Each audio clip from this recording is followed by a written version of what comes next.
Hello dear students, welcome to the another tutorial in which I will discuss the solution of assignment which we have given to you on 7th October in DOE classes, right? देखते हैं एक बार questions क्या थे।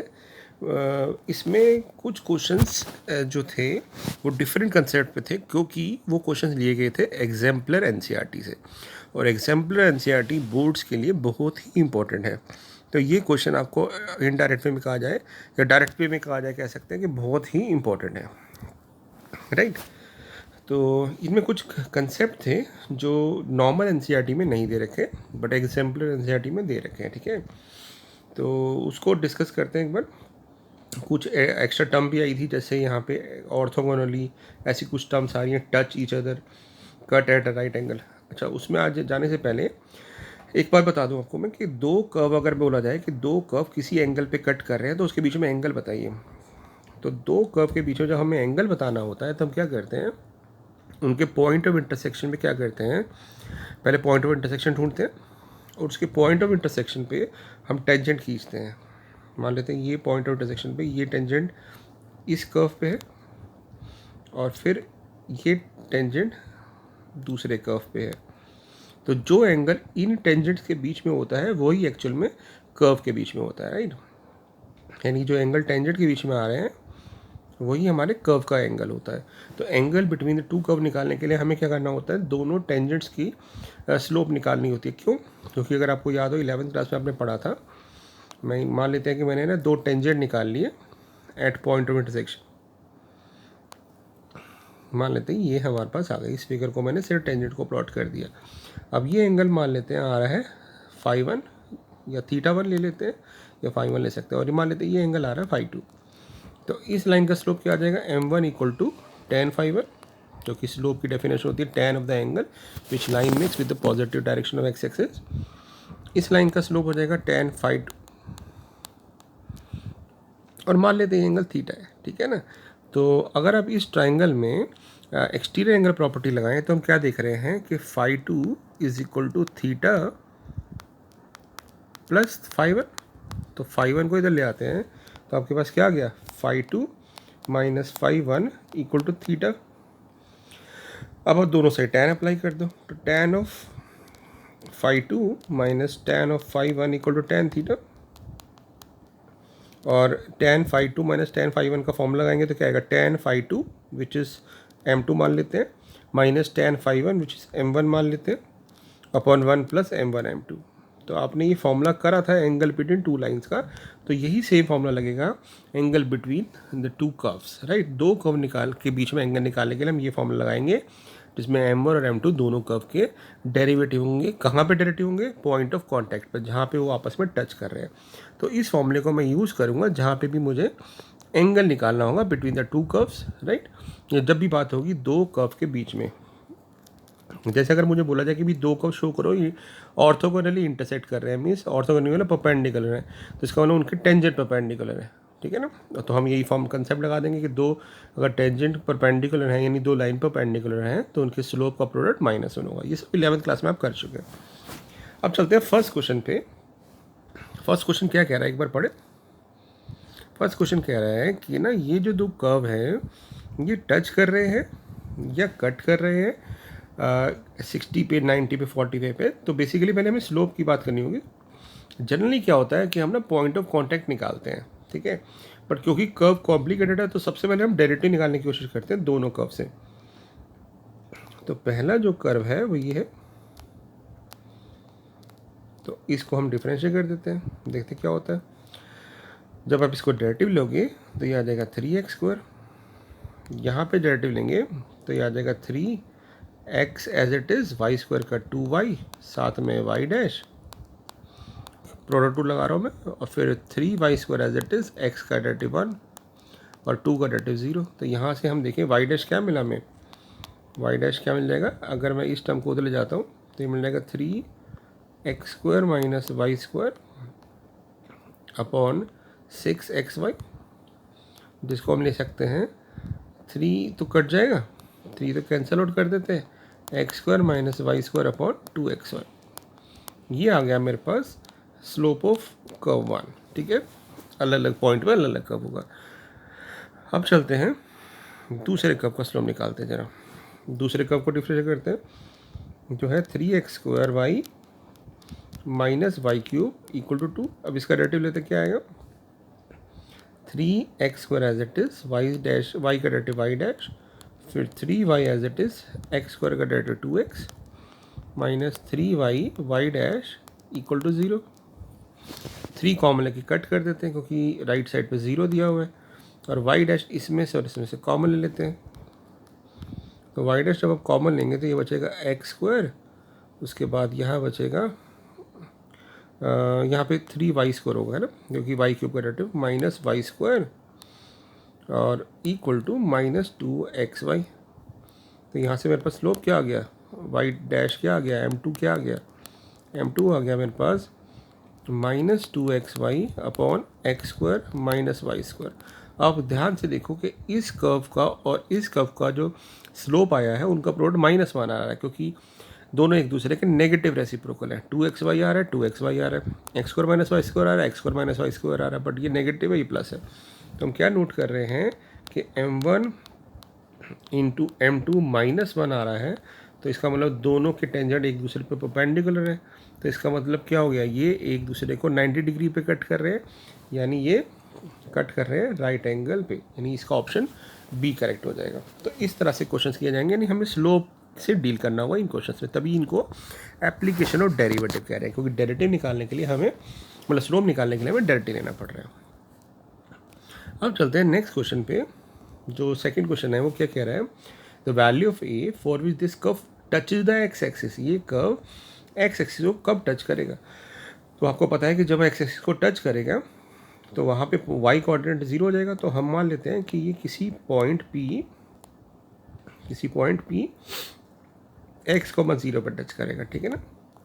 अब अगर touch करेगा तो उस पॉइंट में, जैसे मान लेते हैं कि ये एक्स एक्सिस है, कोई भी कर्व अगर किसी एक्स एक्सिस को टच करता है, इसका मतलब ये एक्स एक्सिस पे टेंजेंट है। तो इसका मतलब टेंजेंट का स्लोप क्या हो गया, जो एक्स एक्सिस का स्लोप है, और एक्स एक्सिस का स्लोप होता है 0, क्योंकि उसकी इक्वेशन होती है एक्स वाई इक्वल टू 0, है ना। तो उसका जब डेरिवेटिव लेंगे तो 0, या फिर हम ऐसे भी कह सकते हैं कि वो एक्स एक्सिस के साथ 0 डिग्री एंगल बना रहा है, तो tan 0 0 होता है ना। तो इसका मतलब अगर एक्स एक्सिस को टच कर रहा है, इसका मतलब इस इक्वेशन का, इस कर्व का स्लोप 0 है टेंजेंट का। तो हम क्या करते हैं, ये हमें इक्वेशन दी हुई है, हम क्या करते हैं, इसका डेरिवेटिव लेते हैं बेटा। तो वाई डैश क्या आ जाएगा, 2x प्लस ए। अब because it touches the X axis, तो इसका मतलब इट्स डेरिवेटिव इज 0, तो वाई डैश को 0 रख दिया मैंने। तो यहाँ से क्या मिल गया मेरे को, x मिल गया -a/2, यानी इसका मतलब हो गया कि जो पॉइंट था मेरा, वो P पॉइंट जिस पे ये टच कर रहा है, वो आ गया -a/2, 0। अब ये पॉइंट कर्व पे लाई कर रहा है, तो कर्व की इक्वेशन को सेटिस्फाई करेगा। तो मैं कर्व की इक्वेशन जो है ये वाली, इसमें ये पॉइंट पुट कर देता हूँ। तो y की जगह 0 पुट करेंगे, x² की जगह -a/2, तो ये बन जाएगा a²/4, फिर ये बन जाएगा प्लस a/a/2, यानी -a²/2 प्लस 25। a²/4 में से a²/2 तो जाएगा नहीं, बट क्योंकि a²/2 बड़ा है, तो जब माइनस करेंगे तो आ जाएगा -a²/4 प्लस 25। तो -a²/4 को उधर ले जाएंगे, तो a²/4 आ गया 25, a² आ गया हमारे पास 100, और 100 को ले सकते हैं प्लस माइनस 10 का स्क्वायर, तो a की वैल्यू आ गई 10 या फिर -10, क्योंकि दोनों का स्क्वायर 100 होता है। तो यहाँ पूछा गया था a की वैल्यू बताओ, तो a की वैल्यू 10 हो सकती है और -10 हो सकती है, ठीक है। अब पूछा हुआ है अगला क्वेश्चन कि if the curve cut at right angle orthogonally मिला परपेंडिकुलर एट 1,1, तो find the value of A. मतलब ये दो कर्व आपस में कट कर रहे हैं एक दूसरे को 1,1 पे, यानी पॉइंट इंटरसेक्शन 1/1 दे रखा है आपको, ठीक है ना। तो ए की वैल्यू निकालनी है हमें, ठीक है, बहुत सिंपल है। मैं आपको इसका एक ऑल्टरनेटिव बताऊंगा, देखते हैं एक बार। पहले बेस्ट अप्रोच क्या होती है, पहले हम क्या करते हैं, जो फॉलो करते हैं स्टैंडर्ड अप्रोच क्या होगी। क्वेश्चन आपको समझ आ गया कि दोनों कर्व ऑर्थोगोनली, यानी आपस में परपेंडिकुलर कट कर रहे हैं 1,1 पे, यानी इसका मतलब है इस पे टेंजेंट खींचा, इस पे टेंजेंट खींचा तो ये टेंजेंट आपस में परपेंडिकुलर है 1,1 पे, पॉइंट ऑफ कॉन्टैक्ट पे। तो हम क्या करते हैं, इसका डेरिवेटिव लिया हमने ए वाई डैश और फिर प्लस 2x इक्वल टू 0। तो यहाँ से मेरे पास वाई डैश आ गया -2x बाई ए, और वाई डैश तो हमें पॉइंट ऑफ कॉन्टैक्ट पे चाहिए पी पे, तो यहाँ पे पी यानी 1,1 पुट करेंगे तो ये आ गया -2 बाई ए, ये आ गया m1। ऐसे ही हम m2 निकालते हैं, तो सेकेंड इक्वेशन को जब डेरिवेटिव लेंगे तो 3x² equal to Y dash आ जाएगा। तो वाई डैश में जो हमने पुट किया p1 तो ये आ जाएगा 3, ठीक है, ये m2 हो गया। अब क्योंकि दोनों कट कर रहे हैं परपेंडिकुलर पे, तो दोनों के स्लोप का प्रोडक्ट -1 होगा। तो -2 by A into 3 equal to -1, minus से माइनस कट गया, ए उधर चला गया, तो ए की वैल्यू आ गई आपके पास 6, ठीक है ना, ए की वैल्यू आ गई 6। अब देखिए क्या हमारा आंसर सही आ रहा है, ठीक है, ये आंसर ठीक है। अब दूसरा तरीका भी क्या हो सकता था कि स्मार्ट मूव क्या कर सकते थे कि हमें पता है कि ये ऑर्थोगोनल अगर 1,1 पे टच कर रहा है, इसका मतलब 1,1 दोनों कर्व को सेटिस्फाई करेंगे क्योंकि वो पॉइंट ऑफ कॉन्टैक्ट है। तो 1,1 तो इस कर्व को सेटिस्फाई कर रहा है, 1 का क्यूब इक्वल टू 1, तो वो इसको भी करना चाहिए। तो हम यहाँ पे डायरेक्ट भी पुट कर सकते थे, तो a + 1 इक्वल टू 7, तो a की वैल्यू आ जाती है 6। तो बजाय इतना कुछ करने के हम डायरेक्ट भी कर सकते थे, है ना। बट ये स्टैंडर्ड अप्रोच है जिसमें हमने एक्चुअली मीनिंग सीख लिया क्वेश्चन का, इसलिए स्टैंडर्ड अप्रोच मैंने कराई ताकि आपको अगर ये MCQ नहीं आता है, ऑप्शन नहीं दी जाती है, तो आपको थोड़ा हिंट नहीं मिलेगा। बट हाँ, अप्रोच दोनों ही ठीक है, ये डायरेक्ट 1 मार्कर में हम अप्लाई कर सकते हैं। बट ये आ जाए कि शो करो कि a की वैल्यू 6 प्रॉपर, तो फिर ये स्टैंडर्ड मेथड भी ज़्यादा बेटर रहता है, ठीक है। ओके, अब चलते हैं अगले क्वेश्चन पे। तो ये एक अच्छा क्वेश्चन था। नेक्स्ट क्वेश्चन की बात करते हैं, फोर्थ कह रहा है find the equation of the tangent. हमें टेंजेंट की इक्वेशन निकालनी है where it cross the X axis, जहाँ पे कर्व एक्स एक्सिस को क्रॉस कर रहा है। तो हमें पता है कि एक्स एक्सिस पे वाई कोऑर्डिनेट 0 होता है, तो इसका मतलब जो पॉइंट ऑफ कॉन्टैक्ट होगा वो x, 0 होगा, है ना। अब अगर हम थोड़ा सा स्मार्ट मूव देखें तो हम ये कह सकते हैं कि ऑप्शन जो है, ऑप्शन नंबर C और D नहीं हो सकते इसका आंसर, है ना, यह हो सकता है। आप बता के देखो, चलो देखते हैं एक बार, है ना। हाँ, वैसे हमें प्रॉपर करना आना चाहिए, ठीक है। चलिए, तो हमने क्या किया, x, 0 मान लिया। अब हम क्या करेंगे, कर्व का डेरिवेटिव लेंगे बेटा, क्योंकि हमें स्लोप चाहिए। तो मैं इस इक्वेशन को डिफरेंशिएट करूँगा, तो ऑब्वियसली क्वेश्चन 2 लगेगा। तो डिनोमिनेटर का square, denominator as it is 2 - x का डेरिवेटिव -1, फिर -2 - x एज इट इज, और उसके बाद 1 + x का डेरिवेटिव 2x। अब चलते हैं क्वेश्चन पे वापस। ये तो मैंने डेरिवेटिव निकाल दिया। अब क्वेश्चन क्या कह रहा है कि इक्वेशन और टेंजेंट निकालनी है इस कर्व पे जहाँ पे ये एक्स एक्सिस को कट कर रहा है।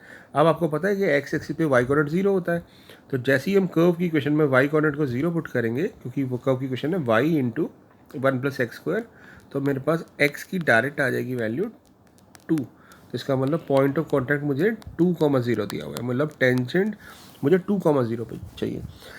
अब इसीलिए मैं कह रहा था कि C और D कोऑर्डिनेट नहीं हो सकते, क्योंकि 2, 0 इसको सेटिस्फाई नहीं कर रहा। जब x की जगह 2 पुट करोगे ना, तो 10 + 0 = 2 नहीं हो सकता, और C भी नहीं हो सकती। ये ना आंसर मेरे पास A और B में से ही होगा। अब वो क्या होगा वो प्रॉपर निकाल लेते हैं। तो हमने पहले क्या किया, पॉइंट ऑफ कॉन्टैक्ट निकाल लिया, इन्फॉर्मेशन से हमने डेरिवेटिव निकाल लिया। अभी मैं इसको सॉल्व नहीं किया, उसके पीछे रीज़न है। मैं सॉल्व करने के बजाय सीधा इसमें 2, 0 पुट कर देता हूँ, क्योंकि कई बार कैलकुलेशन ईजी हो जाती है। तो जब 2, 0 पुट करेंगे, यानी x की जगह 2 पुट करोगे, और y तो आ नहीं रहा, तो ये टर्म तो पूरा 0 हो जाएगा, 2 - 2। तो हमारे पास क्या बचेगा, -5, ठीक है ना, 2 का स्क्वायर +1, और नीचे आ जाएगा -5 का स्क्वायर 25। तो मेरे पास स्लोप ऑफ टेंजेंट आ गया -1/5। अब इक्वेशन टेंजेंट क्या होती है, y - y1 -1/5 x - x1। Cross multiply करते हैं तो क्या आ जाएगा, ये 5y = -x + 2। तो x + 5y = 2 मेरे पास आ गई इक्वेशन और टेंजेंट, और यही हमें निकालनी थी। तो कौन सी ऑप्शन करेक्ट हुई, option A is the correct answer, ठीक है। तो ये थोड़े डिफरेंट कंसेप्ट के क्वेश्चन से। अब चलते हैं 5th क्वेश्चन पे। Find the interval in which the following function is decreasing. ये तो बहुत ईजी क्वेश्चन है, आपको अप्रोच पता ही क्या करते हैं। सबसे पहले हम डेरिवेटिव निकालते हैं, तो जब इसका डेरिवेटिव निकालेंगे तो आ जाएगा 6x², इसी क्वेश्चन का कर्व का, प्लस 18x, क्योंकि 9 एज इट इज x² का डेरिवेटिव 2x, प्लस 12, इसके 6 कॉमन ले लिए। अब इसके फैक्टर बनाते हैं, क्या बनेंगे फैक्टर, ये क्लियरली हमारे पास बन रहे हैं x+1 और x+2, है ना। टर्निंग पॉइंट निकालने के लिए इसको 0 के ऊपर रख देते हैं, तो x की वैल्यू मेरे पास आ गई -1 और -2। अब नंबर लाइन पे इसको प्लॉट करते हैं, तो -2 पहले आएगा, -1 बाद में आएगा, ठीक है ना, अगर हम लेफ्ट से राइट की तरफ जा रहे हैं।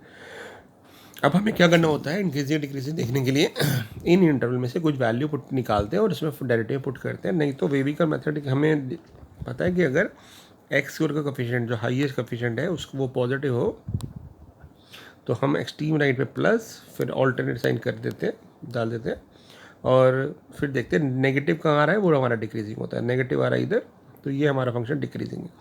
बट अगर आपको वेविकर नहीं पता है तो आप क्या करोगे, क्या करेंगे, हम डेरिवेटिव में से वैल्यू निकालेंगे और इसमें इंटरवल में से वैल्यू निकालेंगे, डेरिवेटिव पुट करेंगे। तो जैसे ही हम -2.1 में से हम पुट कर देते हैं डेरिवेटिव में -1.5, तो क्या होगा, हम देख रहे हैं ये आ जाएगा -1.5 प्लस 1, तो -0.5, ये आ जाएगा -1.5 प्लस 2 यानी 0.5, तो minus into plus, negative answer आ जाएगा। डेरिवेटिव नेगेटिव है, इसका मतलब ग्राफ डिक्रीज कर गया, तो हमारा फंक्शन इंक्रीज वर्ड है, डिक्रीज वर्ड है, स्टिकली डिक्रीज नहीं है, इसलिए क्लोज ब्रैकेट आएगा। तो हमारा फंक्शन डिक्रीज का कर रहा है -2 से -1। कौन सा इंटरवल हो गया, ऑप्शन नंबर बी। तो ये हमारा आंसर हो गया, ठीक है ना। और अगर पूछा जाता है इंक्रीजिंग का है, तो इंक्रीजिंग कहते हैं आप, इंक्रीजिंग फंक्शन है -∞ से -2 यूनियन -1 टू इन्फिनिटी, जो बचा हुआ है ना। ओके, अब चलते हैं 6 क्वेश्चन पे। 6 क्वेश्चन क्या कह रहा है कि ये फंक्शन डिक्रीज कहाँ करेगा। सेम, पहले आप इसका डेरिवेटिव ले लो, डेरिवेटिव लेंगे तो दो फंक्शन मल्टीप्लाई हो रहे हैं तो प्रोडक्ट रूल लगेगा। तो x as it is x-3 का हो जाएगा डेरिवेटिव 2, x-3, फिर चेन रूल से x-3 का डेरिवेटिव 1, फिर x-3 का स्क्वायर, x का डेरिवेटिव 1। इसको सिंप्लीफाई करने के लिए हम x-3 कॉमन ले लेते हैं, ठीक है। तो हमारे पास आ गया x-3 इंटू 3x-3, तो 3 कॉमन ले लेते हैं। अब इसको 0 के इक्वल रखा तो x की वैल्यू 1 और 3 आ गई। नंबर लाइन पे प्लॉट कर देते हैं इसको, -∞ से +∞, 1 और 3 इंटरवल है। अगर आप वेविकर मेथड से जाएंगे कंप्यूटर एग्जाम के लिए शॉर्टकट, तो एक्सट्रीम राइट पे प्लस साइन दिया क्योंकि x² का कोफिशिएंट 1 है, फिर माइनस, फिर प्लस। अदरवाइज आप एक ही वैल्यू पुट करके देख सकते हैं। अब डिक्रीजिंग बोला है तो डिक्रीजिंग वैसे वेविकर मेथड से देखा जाए तो 1 to 3 आ रहा है ना, 1 से लेके 3 के बीच में ये डिक्रीज करेगा। नहीं तो हम क्या कर सकते हैं, हर इंटरवल में से वैल्यू निकालते हैं, जो मैंने आपको स्टैंडर्ड अप्रोच बताई थी ना कि टेबल बनाते हैं उसमें हर इंटरवल की वैल्यू पुट करते हैं, उससे कर सकते हैं। तो हम यहाँ क्या देखेंगे कि ना, जब डेरिवेटिव में अगर मैं 0 पुट कर रहा हूँ 1 और 3 के बीच में, तो क्या आ रहा है मेरे पास डेरिवेटिव 0 - 3, 0 - 1, तो 3 इंटू माइनस और माइनस, तो दो नेगेटिव जब मल्टीप्लाई होंगे तो ये तो मेरे पास पॉजिटिव, सॉरी 1 to 3 में 0 नहीं आएगा, सॉरी 1 to 3 में 2 पुट किया तो वो क्या आ जाएगा 2 - 3 -1 और 2 - 1 1, तो ये नेगेटिव, ये पॉजिटिव, तो ओवरऑल आंसर मेरा नेगेटिव आ रहा है। बट वेविकर मेथड से मैं डायरेक्ट निकाल सकता हूँ, है ना। तो वेविकर मेथड का भी अगर आपको कन्फ्यूजन हो तो ट्यूटोरियल देख सकते हैं मेरा, ऑलरेडी मैंने आपको अपलोड किया हुआ है रिलेशन फंक्शन वाले चैप्टर में। नहीं तो मैं बार बार बता रहा हूँ कि वेविकर मेथड में हम क्या करते हैं, अगर x² का जो हाईएस्ट कोफिशिएंट है x का, अगर वो पॉजिटिव हो तो राइट साइड पे प्लस, और फिर फैक्टर बना के जो पॉइंट्स मार्क करे होते हैं तो इंटरवल हम प्लस माइनस चला देते हैं, क्योंकि सबकी पावर 1 है। अगर पावर 1 ना हो तो डिफरेंट तरीका होता है, वो भी बताया मैंने। नहीं तो आपको बेस्ट तरीका, अगर आपको वेविकर नहीं सीखना तो ऐसे इंटरवल करके और आप हर वैल्यू पुट कर दो। जैसे आपने ना इस 3 से इन्फिनिटी में हमने क्या किया, 4 पुट किया, 4 पुट किया तो मेरे पास आ गया 4-3 और 4-1 पॉजिटिव आ रहा है, अपवर्ड इंक्रीज़ कर रहा है। फिर हमने यहाँ पे 2 लिया था तो ये नेगेटिव आया तो डिक्रीज़ कर रहा है। अगले वाले में 0 पुट किया तो फिर से पॉजिटिव आ रहा है, तो इंक्रीज़ डिक्रीज़ इंक्रीज़ आ रहा है। मुझे डिक्रीज़ चाहिए तो ये वाला मेरा आंसर आ गया, है ना। तो ऐसे भी कर सकते, कोई मुश्किल चीज़ नहीं है। तो इसका ऑप्शन क्या हो जाएगा, इसका ऑप्शन हो जाएगा हमारा ए ऑप्शन करेक्ट। और यहाँ पे स्ट्रिक्टली डिक्रीज होना चाहिए, ठीक है ना, ये स्ट्रिक्टली डिक्रीजिंग फंक्शन।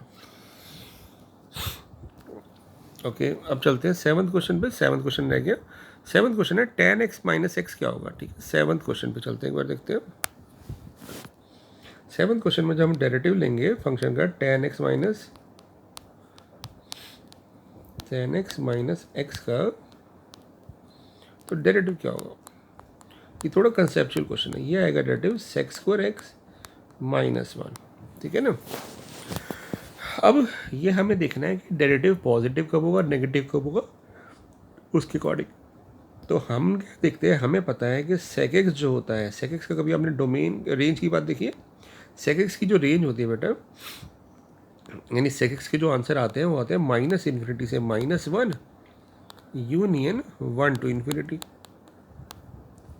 इसका मतलब है कि sec x के आंसर जब हम ग्राफ बनाते हैं sec x का, तो वो -1 से नीचे नहीं आते कभी, ठीक है ना। -1 से नीचे कभी नहीं आते, मतलब इस तरह इसका ना ग्राफ ऐसे बनता है, इस तरह से, फिर यहाँ पे इस तरह से, और फिर यहाँ पे फिर से ऊपर पॉजिटिव आ जाता है, इस तरह से ग्राफ बनता है। यानी ये -1 और 1 के बीच में आंसर इसकी वैल्यू नहीं आती कभी भी, ठीक है ना। तो अब इसका मतलब क्या हो गया, माइनस और 1 के बीच में वैल्यू कभी नहीं आती, इसका मतलब कभी भी sec x की वैल्यू 0 नहीं होगी, कभी भी वैल्यू हाफ नहीं होगी, इस तरह से होता है, ठीक है। अब जब मैं इसका sec² कर दूंगा तो जो नेगेटिव आंसर थे वो सारे पॉजिटिव हो जाएंगे। यानी हम कह सकते हैं sec² का जो रिजल्ट होगा वो हमेशा 1 से इन्फिनिटी आएगा। एक्चुअली जो आंसर यहाँ आ रहे हैं वो यहाँ आ रहे हैं, ये नेगेटिव है उन्हीं के, ये वो पॉजिटिव है, तो स्क्वायर करने पर नेगेटिव साइन हट गया। यानी sec² हमेशा 1 से बड़ा होता है, ये कह सकते हैं। यानी sec² x हमेशा 1 से ग्रेटर होता है। अब 1 को मैं इधर ले आऊँगा तो sec² -1 हमेशा 0 से बड़ा होगा, और ये मेरे पास डेरिवेटिव है, तो मैं कह रहा हूँ कि डेरिवेटिव मेरे पास हमेशा 0 से बड़ा या इक्वल आएगा। इसका मतलब क्या होगा, ये फंक्शन हमेशा इंक्रीज़ करेगा। तो हमसे पूछा गया था कि क्या फंक्शन हमेशा डिक्रीज़ करेगा, हमेशा इंक्रीज़ करेगा, ये कभी इंक्रीज़ नहीं करेगा, ये कभी इंक्रीज़ कभी डिक्रीज़ करेगा। तो हम क्या देख रहे हैं कि इसका जो डेरिवेटिव आ रहा है वो हमेशा पॉजिटिव आ रहा है, इसलिए हमेशा इंक्रीज़ करेगा, ठीक है ना। तो ये हमारा आंसर हो गया। ओके, अब चलते हैं 8th क्वेश्चन पे। इसका भी पहले डेरिवेटिव ले लेते हैं बेटा। क्या आएगा इसका डेरिवेटिव, sin x का डेरिवेटिव आ जाएगा cos x, और -ax का डेरिवेटिव आ जाएगा a, और b का 0 हो गया। अब हमें बताना है कि ये फंक्शन इंक्रीज़ कब करेगा। अब एक चीज़ देखो आप कि cos x की जो वैल्यू होती है वो हमेशा -1 से 1 के बीच में लाई करती है। तो cos x -a जब करेंगे तो हमने क्या किया, -a दोनों साइड कर दिया। अब ये जो डेरिवेटिव आया है मेरे पास, ये हमेशा पॉजिटिव होना चाहिए, यानी इसका मतलब है हमेशा पॉजिटिव कब होगा, जब ये हमेशा पॉजिटिव होगा, है ना। क्योंकि अगर इसको सोच भी लूँ नेगेटिव है तो डेरिवेटिव उस कुछ इंटरवल में नेगेटिव हो सकता है। तो हम कह सकते हैं कि हमारा जो डेरिवेटिव है पॉजिटिव कब होगा, जब ये हमेशा 0 से बड़ा होगा। तो उस केस में f' उस 0 से भी बड़ा होगा या इक्वल होगा, है ना। तो हम कह रहे हैं कि -a-1 जो होगा 0 से बड़ा होना चाहिए, ठीक है ना। तो अब क्या आंसर आएगा देखें, तो यहाँ पे मेरे पास जो होगा, और ये स्ट्रिक्टली इंक्रीजिंग नहीं लिखा है, इंक्रीजिंग, तो यहाँ पे हो जाएगा आपके पास बेटा कि -1 से a छोटा हो सकता है, ठीक है, -1 से छोटा होना चाहिए। तो इसका मतलब a की जो वैल्यू आएगी वो होनी चाहिए -1 से छोटी, -1 से छोटी मतलब -∞ से -1 के बीच में आपका आंसर आना चाहिए, ठीक है ना। तो ये फंक्शन इंक्रीज का करेगा -∞ से -1 क्लोज ब्रैकेट, ये क्लोज ब्रैकेट है। तो ये ऑप्शन नंबर सी हो जाएगी। तो ये भी अच्छा क्वेश्चन था, ठीक है, क्लियर है। अब नहीं तो बताए, अब इतना कुछ नहीं करने के बजाय सीधा भी देख सकते हैं कि cos x -a हो रहा है, यानी cos x की हाईएस्ट वैल्यू अगर 1 पुट करें, ठीक है, और -1 पुट करें, ये हाईएस्ट वैल्यू है, ये -1 है। तो अब ये इंक्रीज़ कब करेगा, जब यहाँ पे ये जो टर्म है पॉजिटिव होगी जब ए 1 होगा, है ना, प्लस -1 होगा, तभी तो -1 +1 करके 0 हो जाएगा, यानी ए -1 होना चाहिए, ठीक है। और यहाँ पे तो अगर मैं ए की सारी वैल्यू नेगेटिव लेनी शुरू कर दूँ तो 1 -1 अपने आप ही पॉजिटिव होना शुरू हो जाएगा, यानी ए एक तरह से कह सकते हैं -1 या उससे छोटा हो सकता है, तो हमेशा पॉजिटिव वैल्यू देगा। तो इसलिए हमने बोला कि ए -1 से छोटा होगा या उससे इक्वल हो सकता है, इक्वल पे 0 हो जाएगा, और क्योंकि इंक्रीजिंग वर्ड लिखा है इसलिए। अगर ये स्ट्रिक्टली इंक्रीजिंग होता तो फिर यहाँ पे ओपन ब्रैकेट आ जाता कि भी -1 भी नहीं हो सकता, है ना। ओके, ये सारे क्वेश्चन कहाँ से लिए गए, ये एग्जाम्पलर एनसीईआरटी क्वेश्चन है। ओके, क्वेश्चन नंबर 9 अभी भी रह गया कि sin x minus cos x जो है वो डिक्रीजिंग कहाँ करता है, ये भी हमने किया हुआ है question. sin x minus cos X, इसका डेरिवेटिव लिया बेटा, क्या आएगा इसका डेरिवेटिव, इसका डेरिवेटिव आएगा cos X plus sine X, इसको हमने 0 के इक्वल रख दिया, तो मेरे पास sine X equal to minus cos X आ गया, कॉस एक्स से डिवाइड किया तो tan x इक्वल टू -1 आ गया। अब tan x नेगेटिव कहाँ होता है, सेकेंड क्वाड्रेंट और फोर्थ क्वाड्रेंट में, यानी इसका मतलब x जो होगा मेरे पास हो जाएगा पाई माइनस पाई बाई 4, क्योंकि इस क्वाड्रेंट में वैल्यू पाई माइनस अल्फा होती है, तो 2 पाई माइनस अल्फा होती है, और अल्फा होता है कि ये वाली वैल्यू 0 से 90 के बीच में कब आएगी, तो अल्फा मतलब 45 पे आएगी वैल्यू 1, तो पाई माइनस पाई बाई 4 या फिर 2 pi minus pi by 4 principal values की बात कर सकते हैं, है ना। तो मेरे पास आंसर आया 3 पाई बाई 4 और 7 पाई बाई 4, यानी नंबर लाइन पे ये दो इंटरवल बन गए, और यहाँ इंटरवल वैसे दिया नहीं हुआ, बट इंटरवल दिया होगा एग्जाम में 0 से 2 पाई के बीच में निकालो, बट क्योंकि यहाँ पे लिमिटेड ऑप्शंस हैं तो हमें उसी में देखना है, इसलिए मैं इसको नंबर लाइन पे प्लॉट कर देता हूँ।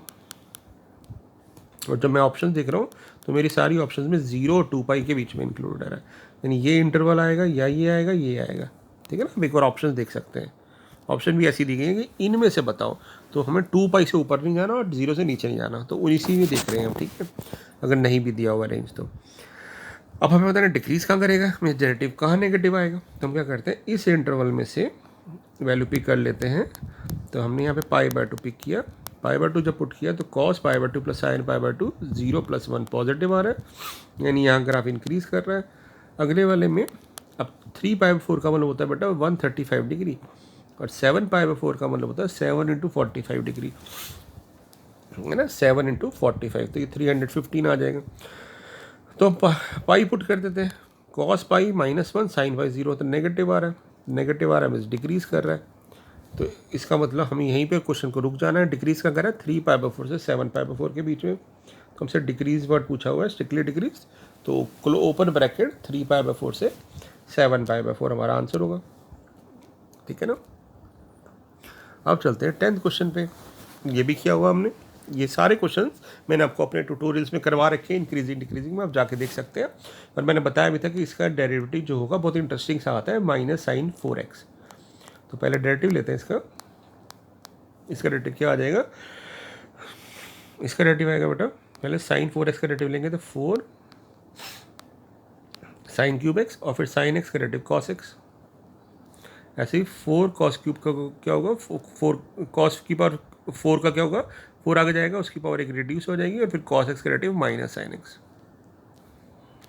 अब इसको हम सिंप्लीफाई करेंगे तो 4 sin x और cos x कॉमन आ रहा है,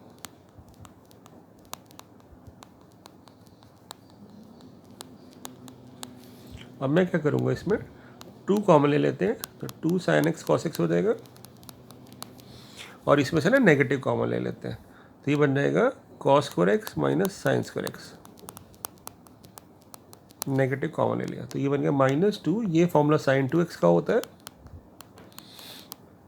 ये cos 2x का होता है, और ये फिर से formula 2 sin theta cos theta sin 2 theta का फॉर्मूला बन रहा है, तो ये -sin 4x आ गया। अब मेरे पास डेरिवेटिव -sin 4x आ गया। अब ये कहाँ का होता है वो देखते हैं, मतलब हमें बताना है इंक्रीज़ कहाँ करेगा, ठीक है ना। तो इसमें से इंटरवल में से वैल्यू पिक करनी है हमने कि कहाँ का इंक्रीज़ करेगा। अब एक चीज़ देखो बेटा कि अगर हमारे पास x 0 से π/4 है, तो मैं इसके बीच की कोई वैल्यू पिक कर लेता हूँ। तो मान लेते हैं मैंने 30 डिग्री पुट की, जब 30 पुट किया यहाँ पे, तो 30 पुट करने पे क्या आ जाएगा, साइन 4 इंटू 30 यानी sine 120 with negative sine. Sine 120 first second quadrant में पॉजिटिव होता है, बट नेगेटिव होने की वजह से यहाँ पे तो डिक्रीज कर रहा है, ये तो आंसर हो नहीं सकता। ठीक है, π/4 से π/2, तो 45 से 90 के बीच में 60 पुट करता हूँ, तो यहाँ पे हो जाएगा 2 माइनस साइन 4 इंटू 60, 4 इंटू 60 मतलब 240, तो मेरे पास आ रहा है minus sine 240 degree. Sine 240 degree का मतलब होगा थर्ड क्वाड्रेंट में साइन नेगेटिव होता है, तो नेगेटिव और एक बाहर नेगेटिव लगा हुआ है, तो इस केस में इसकी वैल्यू पॉजिटिव आ जाएगी। हमें सिर्फ पॉजिटिव नेगेटिव देखना होता है, एक्चुअल वैल्यू नहीं निकालनी होती। तो यहाँ पे इंक्रीज़ कर जाएगा, आंसर वैसे मिल चुका है यहाँ पे। थर्ड ऑप्शन इसलिए गलत हो जाएगी बेटा क्योंकि पार्टली क्योंकि 0 से π/2 के बीच में 0 से π/4 भी आ रहा है और π/4 से π/2 भी आ रहा है। तो आधे पार्ट में ये इंक्रीज़ कर रहा है और आधे पार्ट में डिक्रीज़ कर रहा है, तो overall it is neither increasing not decreasing. Same बात डी के लिए होगी क्योंकि डी में भी कहीं पे इंक्रीज़ कर रहा है कहीं पे डिक्रीज़, तो सिर्फ इंक्रीज़ कहाँ कर रहा है ये π/4 से π/2 के बीच में। ठीक है ना, तो ये हमने MCQ डिस्कस कर लिए। अब ऑलरेडी ये ट्यूटोरियल एक्सटेंडेड हो चुका है, तो आप ना इसका जो सेकंड पार्ट है वो देखिएगा सब्जेक्टिव क्वेश्चंस करने के लिए। बट जो 11th क्वेश्चन है ये आप इजीली कर सकते हैं। कैसे, मैंने आपको ना आइडिया दिया था कि एंगल ऑफ इंटरसेक्शन कैसे निकालते हैं, तो उस क्वेश्चन को मैं एक बार एक्सप्लेन कर देता हूँ कि क्या होगा कि ना जब भी ऐसा कोई क्वेश्चन आए, वैसे आपको पूछ कि आपको पता है ये कौन से कर्व है, ये पैराबोला है, एक पैराबोला इधर बन रहा है और एक ये बन रहा है। तो कह रहे हैं कि पॉइंट ऑफ सेक्शन पे एंगल निकालना है, यानी पॉइंट ऑफ सेक्शन तो ये भी है, तो यहाँ पे क्या एंगल बन रहा है और यहाँ पे क्या एंगल बन रहा है वो निकालना है। तो एंगल निकालने के लिए क्या बताया था मैंने, दोनों टेंजेंट खींचते हैं इधर भी और इधर भी, तो जो इनके बीच में एंगल के बीच में स्लोप आता, मतलब जो इनकी लाइन टेंजेंट के बीच में एंगल आता है वही कर्व के बीच में आता है। तो बेसिकली ये पूछ रहा है, फिर यहाँ पे भी सेम बात हो रही है। तो ऐसे क्वेश्चन को डील कैसे करते हैं, तो सबसे पहले बेटा पॉइंट ऑफ इंटरसेक्शन निकाला जाता है। तो देखो पॉइंट ऑफ इंटरसेक्शन कैसे निकालेंगे इन क्वेश्चंस में। तो मैं क्या कर रहा हूँ कि जो y की वैल्यू है ना ये यहाँ पुट कर रहा हूँ पहले पॉइंट इंटरसेक्शन निकालने के लिए। तो ये हो जाएगा x² का स्क्वायर, यानी मुझे मिल गया x⁴ equal to x। x common ले लूँगा मैं यहाँ से, अब x या तो 0 हो गया या x³ 1 हो गया, यानी मेरे पास x1 आ गया। तो अच्छा यहाँ पे ये भी पूछ सकते हैं कि कितने पॉइंट इंटरसेक्शन आ रहे हैं, तो ग्राफ से देख के हम बता पा रहे हैं 2 पॉइंट इंटरसेक्शन है। तो जब x 0 होगा तो y भी x² है तो 0 हो जाएगा, तो एक पॉइंट ऑफ इंटरसेक्शन आ रहा है 0 0, और जब x 1 है तो y 1 का स्क्वायर वो भी 1 हो जाएगा। तो दूसरा पॉइंट इंटरसेक्शन आ रहा है मेरे पास 1, 1 पॉइंट इंटरसेक्शन निकाल दिए। अब हम क्या करेंगे, इन पॉइंट इंटरसेक्शन पे इनके स्लोप निकालेंगे। तो एक कर्व है y² इक्वल टू x, तो इसका डेरिवेटिव निकालेंगे तो क्या आएगा 2y, y dash equal to 1, y dash आ जाएगा 1/2y। दूसरे का कर्व का स्लोप निकालते हैं, वो था x² equal to y, derivative लेंगे तो आ जाएगा मेरे पास y डैश 2x। ठीक है ना, 2x आ जाएगा। अब मैं बात करता हूँ पहले पॉइंट इंटरसेक्शन की जिस पे हम 0 0 की बात कर रहे हैं। अब 0 0 पे ये कर्व मान लेता हूँ मैं C1 है और ये मान लेता हूँ C2 है। तो स्लोप ऑफ वन कर्व 0 0 पे क्या आएगा 1/0, 1/0 का मतलब क्या होगा नॉट डिफाइन। ठीक है, M2 मतलब सेकेंड कर्व का स्लोप, यहाँ पे जब 0 पुट करोगे x को तो मेरे पास आ जाएगा स्लोप 0। अब आप सोचो किसी भी ग्राफ का स्लोप नॉट डिफाइन कब होता है, जब टेंजेंट जो होता है पैरेलल टू y एक्सिस होगा तभी उसका स्लोप नॉट डिफाइन होता है, और किसी का स्लोप 0 कब होता है, जब वो उस पर tangent parallel to x axis है। ठीक है, अब सोचो इसका मतलब क्या हुआ, एक tangent parallel to y axis है और एक पैरेलल टू x एक्सिस है, तो इसके बीच में कितना एंगल बन गया, जो x एक्सिस और y एक्सिस के बीच में होता है, यानी एंगल बन गया, angle between the two curve हो गया 90 डिग्री। और आप फिगर से भी देख सकते हो 0 0 पे 0 0 पे इस पॉइंट पे देखो, इस पॉइंट पे एक टेंजेंट ये है इस कर्व पे और इस पे ये है, तो इनके बीच में कितना एंगल आ रहा है 90 डिग्री, यानी फर्स्ट पार्ट तो ठीक आ रहा है, वेरीफाई हो रहा है हमारा। ठीक है, अब चलते हैं अगले वाले। अब हम बात करते हैं क्यू की। क्यू मतलब 1,1 पे टेंजेंट निकालेंगे। तो हमने क्या किया, इसमें पुट किया पहले 1,1, तो मेरे पास स्लोप आ गया 1/2। अब दूसरे कर्व में पुट किया तो स्लोप आ गया 2, और एंगल निकालने का क्या फॉर्मूला होता है दोनों के बीच में, अभी हमने डराइव भी किया था, m1 माइनस m2 यानी 1/2 माइनस 2 अपॉन 1 प्लस 1/2 इंटू 2। इसको आप 2 माइनस हाफ भी लिख सकते हैं, मॉड लगा हुआ है, तो ये आ जाएगा आपका 1/2 माइनस 2 इज 3/2 नेगेटिव अपॉन ये 2 से 2 कट जाएगा 2, तो ये आपका आ गया 3/4 है ना, 3/4। तो 5 क्या आ जाएगा, tan इनवर्स ऑफ 3/4। तो ये मेरे पास आ गया angle between the two curves. तो एक आ गया 90 डिग्री और एक आ गया tan इनवर्स ऑफ 3/4। दो इसलिए आए क्योंकि 2 पॉइंट पे इंटरसेक्ट कर रहा था, तो यानी हमें एंगल ऑफ इंटरसेक्शन निकालना था, तो आप कहेंगे एंगल ऑफ इंटरसेक्शन आ रहा है 90 और tan इनवर्स ऑफ 3/4। तो ये क्वेश्चन करा हमने, ऐसे ही बिल्कुल सेम क्वेश्चन आप ये ट्राई करिएगा, और फिर मिलते हैं अगले ट्यूटोरियल में। अगले ट्यूटोरियल में हम इसके रिमेनिंग क्वेश्चंस को सॉल्व करेंगे। ठीक है, थैंक यू सो मच।